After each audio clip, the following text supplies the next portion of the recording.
Hello, everybody. Welcome back to another episode of Fat Loss Basics. Thanks so much for joining. Again, if you're new here, welcome. If you're new here, welcome back. My hair is a hot mess express today. It's got all these little kinks in it from my ponytail. I'm like, whoa. She's a little kinky, which not like that, guys. Get your head out of the gutter. Okay. I have a lot of new followers, which potentially means I actually have some new listeners. So one thing I haven't done an episode on recently is my diet dropout method. And I was like, what do I want to talk about it? How do I want to address this? And I'm actually going to talk about the main piece of what we do in Fat Loss Basics group coaching through the diet dropout method. And this means we are dropping out of diet culture. We are dropping out of restriction. Like, I'm talking about extreme restriction. I'm talking about deprivation, not just, yes, we're going to have to restrict. Go back and listen to Tuesday's podcast if you haven't, because things will have to change in order to get the change that you want. But we're talking about like diet culture restriction, and those are not the same. You know what I mean? It's like, you can restrict something and eat 1,800 calories, or you can do diet culture restriction and eat 1,000 calories. Not the same at all. So, we are dropping out of the status quo. We are dropping out of trying to be the very smallest version of ourselves. And we are buying into something that's different. And that is, everything that diet culture tells you to do is not what we do here. And that is where I had my most success. But one of the main pieces about what I did without even realizing it, understanding it at the time, until going back and having this idea of what really was this process that I went through? What really was, how did I get to where I got? How did I lose the 80 pounds and maintain the weight loss? Okay.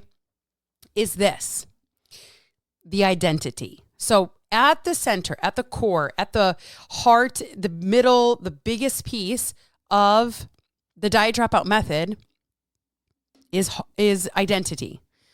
And within identity, there's multitudes of different, there's a multitude of different areas that make up and create our identity. And so what I did was go through and think about, what are the things that we talk about the most, in Fat Loss Basics, with the diet dropout method, with the identity piece.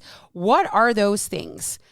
And I've kind of narrowed it down. So this is actually going to be a little bit more of a mini series, because I really feel like I just want it to be kind of short, sweet, to the point.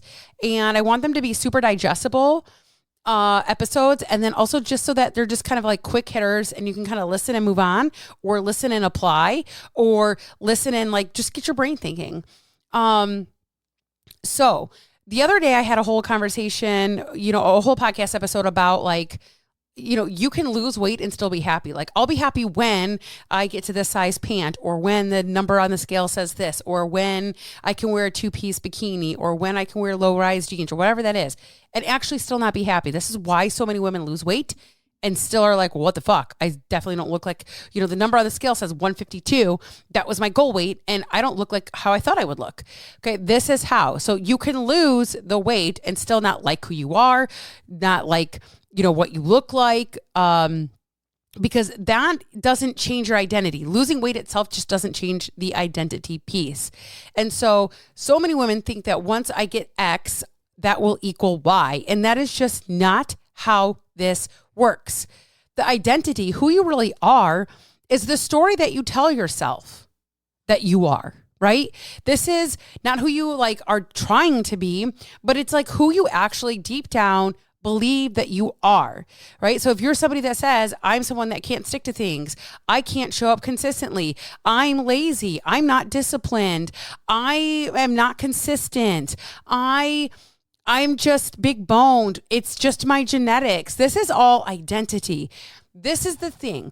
Once you believe that, you then start looking for things to say that is true. So that way your brain is happy and it gets, to be right. And our brain just loves to be right. It's kind of like most women in relationships, except for me, because I'm going to just be super honest. And my husband is way more right than I am 97% of the time. So This is the problem with that. If you believe that you can't stick to things, if you believe that you're lazy, if you believe that you're just going to self-sabotage, if you believe it won't work, if you believe it's just your genetics, there's nothing you can do, if you believe it's only your medication, that is what it's going to happen. You're not going to be able to try. You're not going to, you're not going to believe that you can do it. You're not going to believe that it's available to you. You're not going to believe that you can actually change. So you're going to self-sabotage it without knowing it. You're going to find reasons to quit before you even get started, most of you every Monday. And that's just because, hey, it's who I am. It's just who I am. And so your brain is just like, yeah, that's who you are. I'm going to reaffirm that for you so you can feel good. And we're going to be consistent in that. If it's anything we're consistent in, it's literally identifying ourselves. Oh my God.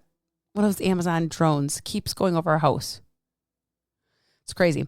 It's going to try to prove that that's your identity and be consistent. I was going to say, if your brain is anything in consistency, it's the fact that it'll always try to tell you and tell your brain that it's correct, right?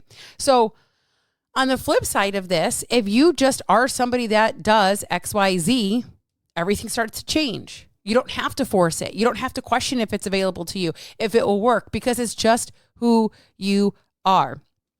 So in the diet dropout method, there's 4 different phases, but within the phases, it is circular around the identity, right? So you have your identity at the center. You have your foundation, transformation, restoration, lifestyle, okay? Because none of this is really about the food itself.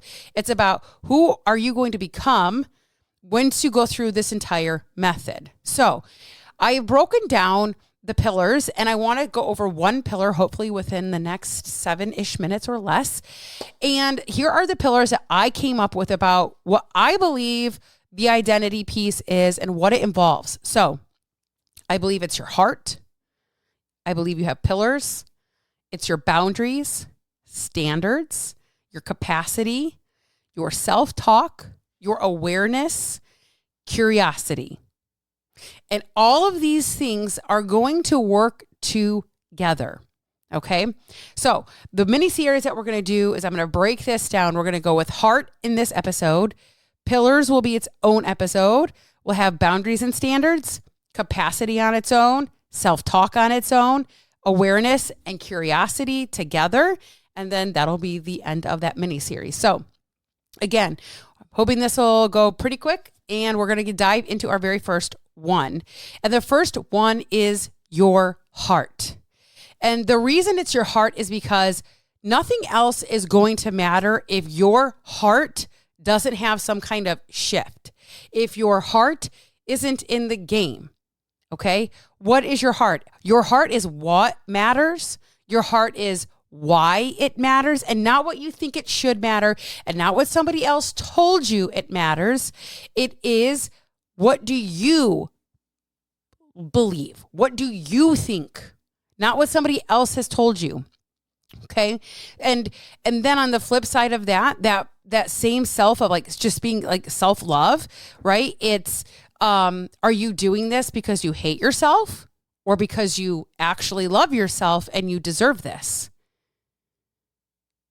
Okay. So we have to understand that not having the heart in this is not sustainable for your identity. And all you constantly do is go to war with yourself every single day when your heart is somewhere else and not in what I call on the field and in the game and ready to play. Okay. So we have to understand our heart. Are we running away from something? Is this why we're trying to change? Is this why we're doing what we're doing? Are we, afraid of something? Are we ashamed of something? Do we have too much self-hatred? Because if we're doing things based off of running something, more than likely, it's not going to work. More than likely. I can't say it never works, but it probably won't stick if it does. Okay. When we are running towards something, when our heart is going after something versus constantly being crushed all the time, we have a better opportunity of that thing sticking, but only if we truly actually believe. Only if we truly actually believe that it can happen, that it actually matters to you, that it's real, love, like true, like, okay, I'm doing this because XYZ. And I really believe that. Okay. So having that honest conversation with yourself to digest, where is your heart at? Why are you doing this? If you're going to be 100% honest, why? Like, what's the actual reason? What's the real reason? Not this like superficial reason, the real one, the real actual reason, right? Some people do it for their partner. Some people do it for their kids. Some do it because they're tired of not being sexually active with their partner. Some do it because they're trying to have weight loss surgery. Some do it because they have to get their knees fixed. Some do it because there's a multitude of reasons. They want to fit in a suit. They're tired of feeling sluggish. Whatever the reason is, that's a real reason. Those are real reasons to change. But they all lead to different identities. Doing something for your kids is great. And that was part of my quote unquote motivation or my driver for me personally to get healthy, because I didn't want my kids to end up like me. I didn't want my kids to deal with what I have to deal with, like honestly. But really at the end of the day, I wanted it for myself. I really wanted it for me.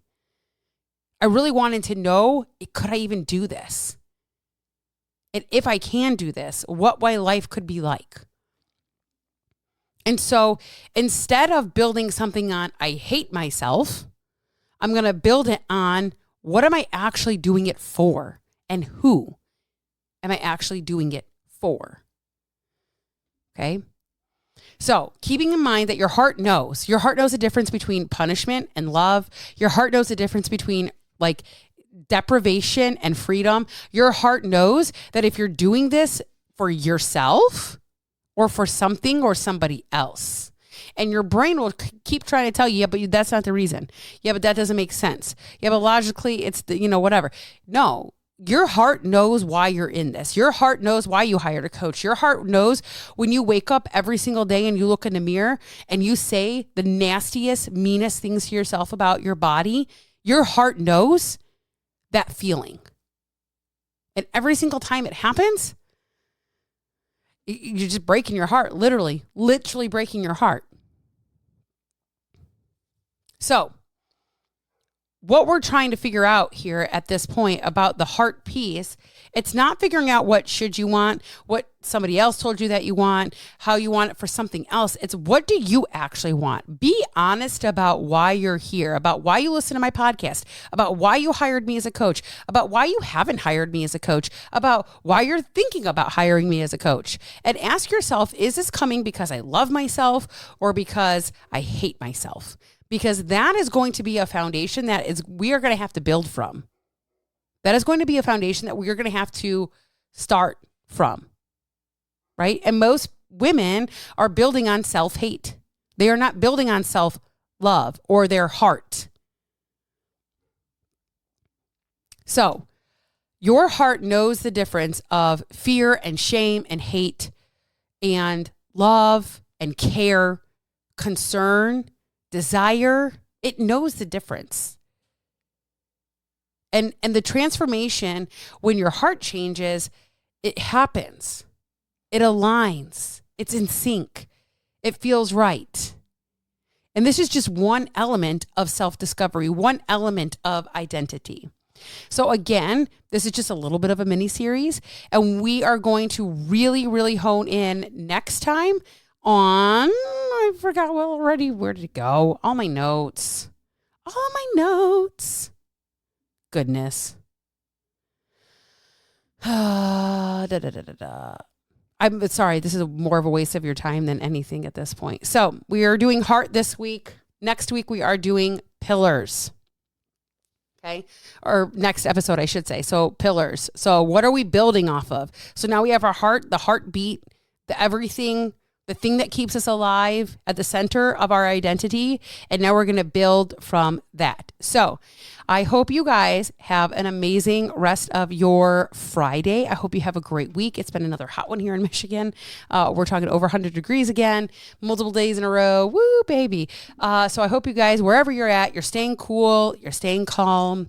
And I really want you to start thinking about, what changes when your heart starts to change, and what that looks like for you as to who you are in this process, the identity element of getting healthy. All right, guys, I hope you have a great day. Catch you on the next episode.